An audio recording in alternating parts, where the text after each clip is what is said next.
और आपने शांतिपूर्वक तरीके से पिछले 12 घंटे से 12.5 घंटे से संयुक्त तरीके से लोकतांत्रिक तरीके से सरकार पे दबाव बना सोशल मीडिया के माध्यम से और हजारों नौजवान राजस्थान के विभिन्न सड़कों पे राजमार्ग पे शांतिपूर्वक तरीके से जयपुर कूच को लेकर आप उत्साहित थे।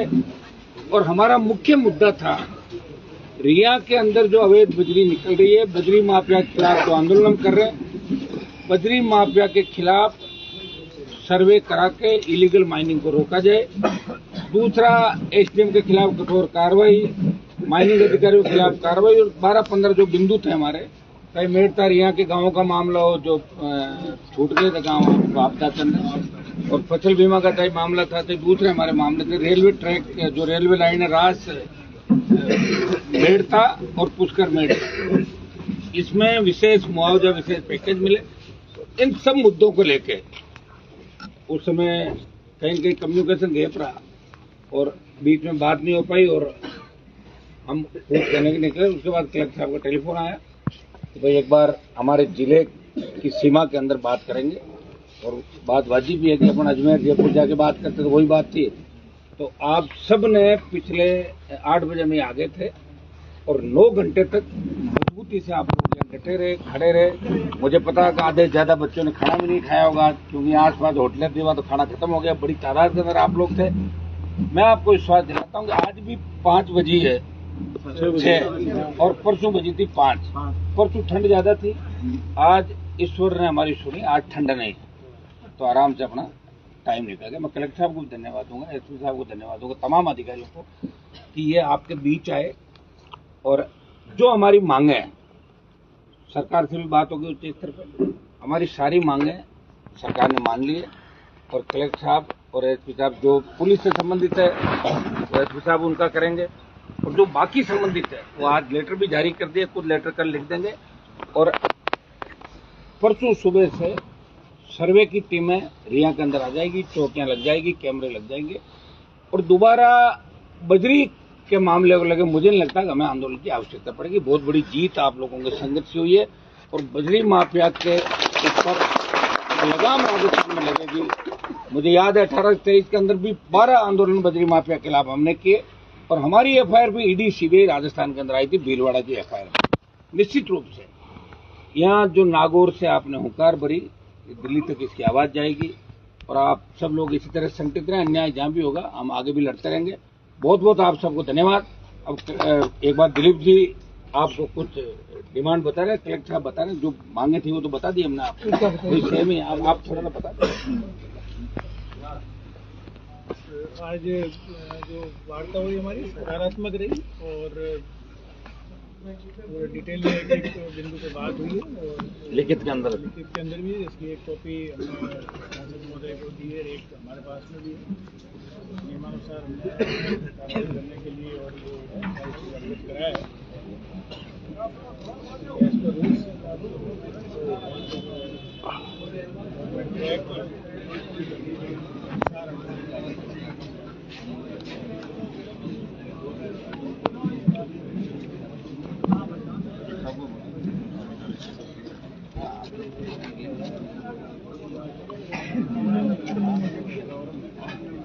एक मिनट, दो इशू थे।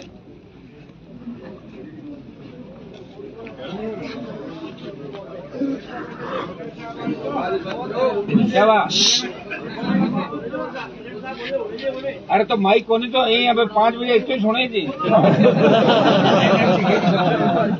भाई साहब जितनी आवाज है कोनी सुनो, मैंने बोल दिया ना।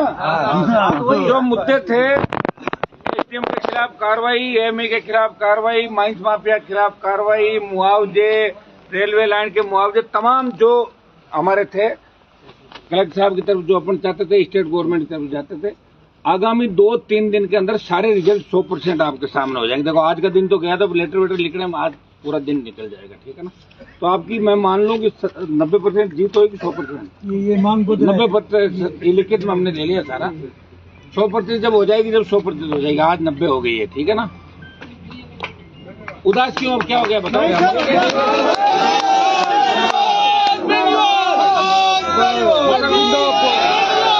तो मैं कूच दोबारा करा देंगे तो अभी कूच करा देंगे तो अभी तो आदेश से सुने मेरी बात। आप रुको एक बार, अब एक मिनट आप संबोधित कर दो। एक मिनट ऐसा बता रहे हैं जो वार्ता हुई है जिसमें प्रतिनिधि मंडल और प्रशासनिक अधिकारी, पुलिस अधिकारी सभी उपस्थित रहे। मुख्य रूप से अवैध खनन संबंधी जो मामला था, जिला पुलिस की तरफ से मैं सभी को आश्वस्त करना चाहूंगा कि अवैध खनन के प्रति जीरो टॉलरेंस की नीति है और इसी नीति के तहत आगे आने वाले समय में कार्य किया जाएगा। धन्यवाद। अब सब लोग है ना, सारा लिखित में हमने क्या हो गया,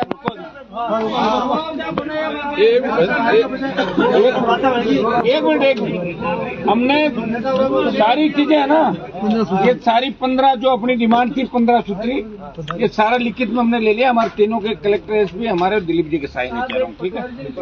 मगर पटवार जी कह दी रोक तो जाओगे बाद में करेंगे बात। अब सब लोग सुनिए मेरी बात, ऐसा है कि हमेशा आप चाहते हो वैसा 100% कभी नहीं होता, कई बार योग संयोग होता। क्योंकि रात का टाइम था और मुझे आपकी भी चिंता थी, जिस हिसाब से गाड़ियां चला रहे थे, हाईवे था सामने और कलेक्टर साहब की इच्छा थी नागौर की सीमा के अंदर वार्ता हो, 4 बजे कम्युनिकेशन गैप रहा, नहीं तो अपने रिया के अंदर ही बात हो जाती, हमें भी तकलीफ नहीं पड़ती, इनको भी नहीं पड़ती।